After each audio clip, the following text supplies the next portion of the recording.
Audio Jungle.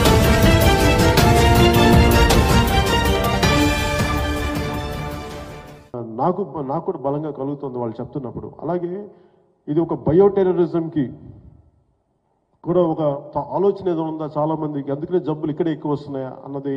అటువైపు మన tribal ఏరియాస్లో కానీ యాంథ్రాక్స్ వచ్చినా కానీ యాంథ్రాక్స్ ఎందుకు అక్కడే ఎందుకు వస్తాయి అంటే అంతకు కొన్ని అన్ని దశాబ్దాలు లేని పరిస్థితి ప్రమాదాలు ఇప్పుడు ఎందుకు పుట్టుకొస్తున్నాయి, వీటిని కూడా ఒక బయోటెర్రరిజం అనే థాట్లో కూడా నేపథ్యంలో కూడా ఒకసారి చూడాల్సిన అవసరం ఉందని చెప్పి చాలామంది చెప్తున్నప్పుడు నాకు దాని మీద కూడా ఒకసారి దృష్టి సారించి ఆ నేపథ్యంలో కూడా ఒకసారి దీన్ని పరిశీలించగలనని నేను అనుకుంటా ఉన్నాను. అలాగే ఇందాక రమణ గారు చెప్పినట్టుగా యాస భాష మీద వెటకారం అది ఖచ్చితంగా నాకు బాధ కలిగించింది. నేను ఇక్కడ పెరిగిన వాడిని కాబట్టి. ఎందుకంటే సగటు యాస మీద అంటే నేను జనసేనలో పెట్టింది కూడా మన సంస్కృతుల్ని, మన యాసల్ని, మన భాషల్ని గౌరవించుకోకపోతే అది ఖచ్చితంగా అది చాలా బాధలకి, ఆ బాధ వేదన నుంచి కోపం వచ్చి ఉద్యమ స్వరూపానికి తీసుకెళ్తుంది.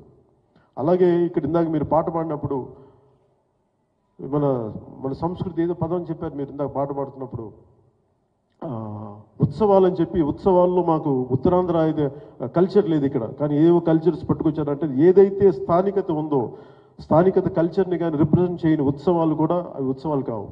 అందుకే వీటన్నిటి నేను దృష్టిలో పెట్టుకొని ఇది నేను కేవలం అందరి మాటలు వినటానికి వచ్చాను. ఇంకా ఇందాక మన రమణ గారు చెప్పినట్టుగా నేను ప్రత్యేకించి ఇంటరాక్టివ్ సెషన్ ఒకటి పెట్టుకున్నాను సార్. కొంచెం తక్కువ మందితో, 30 మందితోటి ప్రతి ఒక్కళ్ళ భావాలను అర్థం చేసుకొని.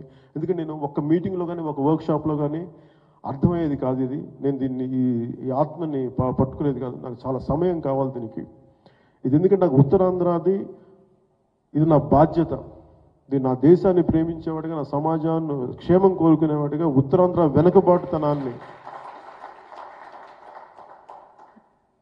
దీన్ని అర్థం చేసుకొని దీన్ని ఈ అభివృద్ధికి అండగా నా అదైన సహాయం చేయగలిగే వ్యక్తిగా ఇది నా బాధ్యత.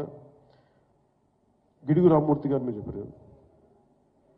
అలాగే మొన్న పెదపెంకి గ్రామం, నేను విజయనగరంకి వెళ్తే అంటే ఎంత హెల్త్ మినిస్టర్ లేడు, అక్కడికి వెళ్తే పెదపెంకి గ్రామంకి వెళ్తే ఎంత బాధాకరమైన విషయం ఏంటంటే పాప అందరికీ బోధకాలు ఉన్నాయి.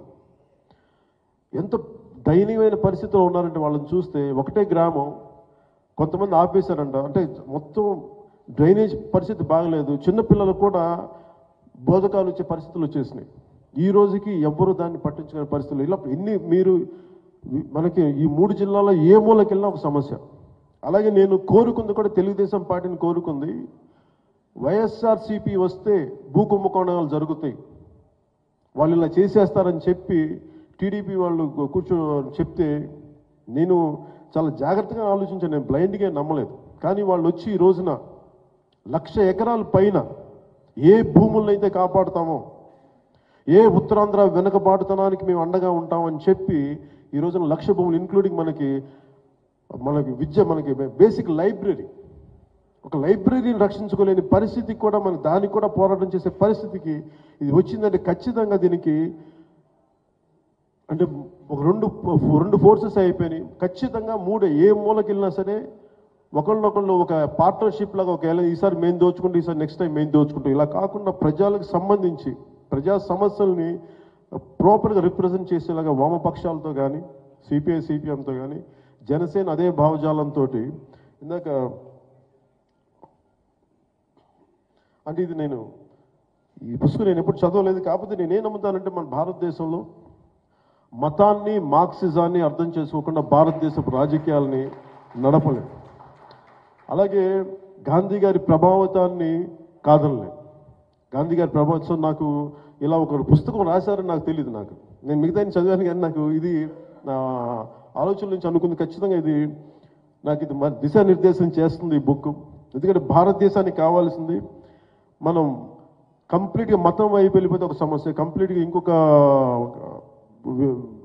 తీవ్రవాదం వైపు వెళ్ళిపోతే ఇంకొక సమస్య. మధ్యస్థంగా Janasena believes in to fight for fundamental rights. We need a middle path militancy with the background of Marxism and socialism and Gandhiism. ఈ రెండింటిని నేను ఖచ్చితంగా బలంగా నమ్ముతున్నాను. వీడియో నచ్చిందా? అయితే ఓ లైక్ వేసుకోండి, లేదంటే ఓ కామెంట్ చేయండి. ఎప్పటికప్పుడు మా వీడియోస్ చూడాలంటే సబ్స్క్రైబ్ చేసుకోండి.